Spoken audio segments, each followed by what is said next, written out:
Hello everyone. IELTS preparation নিতে গিয়ে IELTS idea নিয়ে সমস্যায় পড়েননি এরকম একজনকেও খুঁজে পাওয়া কঠিন। এর পেছনের প্রধান কারণ হচ্ছে আইএলসের কমন যে টপিকগুলো আসে এইগুলো নিয়ে আমাদের তেমন কোনো ধারণাই নেই, কিংবা টপিক ওয়াইজ আমরা কখনো কোনো কিছু পড়ি না। আর আপনি যদি এই সমস্যা ফেস করেন তাহলে আমাদের সঙ্গেই থাকুন। আমি নিয়মিত একটি একটি করে আইএলসের টপিক নিয়ে আপনাদের সঙ্গে ডিসকাস করব। অথবা আপনার হাতে যদি সময় থাকে তাহলে রবি, মঙ্গল, বৃহস্পতি 2টা 30 মিনিটে প্যাট্রোনাস পান্থপথে চলে আসবেন আইডিয়া জেনারেশন এবং ট্রান্সলেশনের ক্লাস করতে। 1969 সালের 7 জুন মানব ইতিহাসের জন্য একটি স্মরণীয় দিন। কেন জানেন? কারণ সেদিন চাঁদের বুকে মানুষ প্রথমবারের মতো পা রেখেছিল। মানব ইতিহাসের একটি বড় ডেভেলপমেন্টের সাক্ষী হয়েছিলাম আমরা সবাই। ধরুন আইএলস এক্সামে স্পেস রিসার্চ নিয়ে একটা টপিক আসলো, কিন্তু আপনার স্পেস রিসার্চ নিয়ে তেমন কোনো আইডিয়া নেই, তাহলে কিন্তু আপনি কখনোই স্পেস রিসার্চ নিয়ে লিখতে কিংবা বলতে পারবেন না। With all the problems in the world today, spending money on space exploration is a complete waste. The money could be better spent on other causes. To what extent do you agree with this view?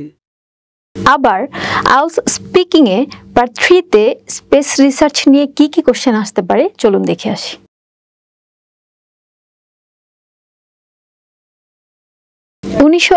সালের 29শে April বাংলাদেশের উপর দিয়ে বয়ে গিয়েছিল একটি বিরাট বড় cyclone. Crore crore টাকার properties ধ্বংস হয়ে গিয়েছিল, অনেক মানুষ মারা গিয়েছিল, যা ছিল আমাদের ইতিহাসে একটি দুঃখজনক দিন।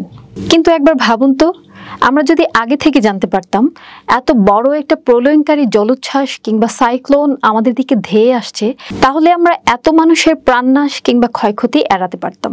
এরপর থেকে এই কাজটা আমরা নিয়মিতই করছি। কিভাবে করছি? স্পেস রিসার্চের মাধ্যমে।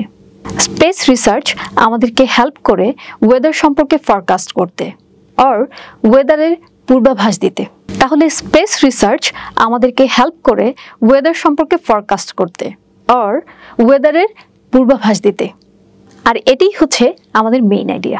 আবার দেখুন, আমরা যদি ওয়েদার ফরকাস্ট করতে পারি সেটি আমাদের এগ্রিকালচারের ক্ষেত্রেও অনেক বড় অবদান রাখতে পারে। যেমন আমরা বলে দিতে পারি এই বছর কম বৃষ্টিপাত হবে নাকি বেশি বৃষ্টিপাত হবে।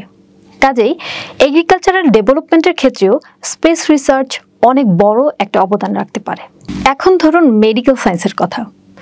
আর্টিফিশিয়াল হার্ট পাম্পস কিংবা মেডিকেলের বিভিন্ন ধরনের যন্ত্রপাতি, এগুলো সর্বপ্রথম আবিষ্কার হয়েছিল অ্যাস্ট্রোনটদের জন্য, যেন তারা ইমার্জেন্সি কোনো সিচুয়েশনে মেডিকেল যে কোনো ধরনের প্রবলেম অ্যাড্রেস করতে পারে।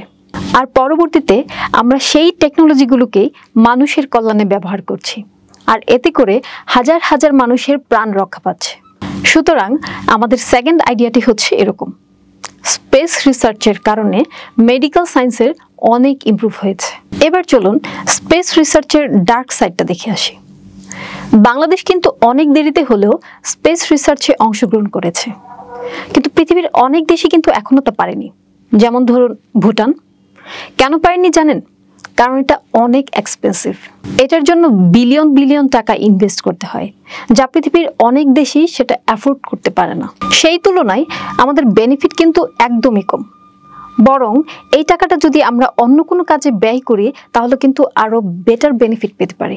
একবার আফ্রিকান লোকদের কথা চিন্তা করেন তো, তারা হয়তো অনেকে দুবেলা খেতে পায় না। আমরা যদি এই টাকাটা আফ্রিকান লোকদের কল্যাণের পিছনে ব্যয় করতে পারি তাহলে পৃথিবী হয়তো আরো বেটার বেনিফিটেড হবে স্পেস রিসার্চ থেকে। তাহলে স্পেস রিসার্চ অনেক কারণেই West of money. Space research নিয়ে আপনার মতামত কমেন্ট বক্সে জানান। ধন্যবাদ সবাইকে। আবার আরেকদিন আসবো আরেকটি টপিক নিয়ে। Till then, take care. Petronas Education, exacting excellence.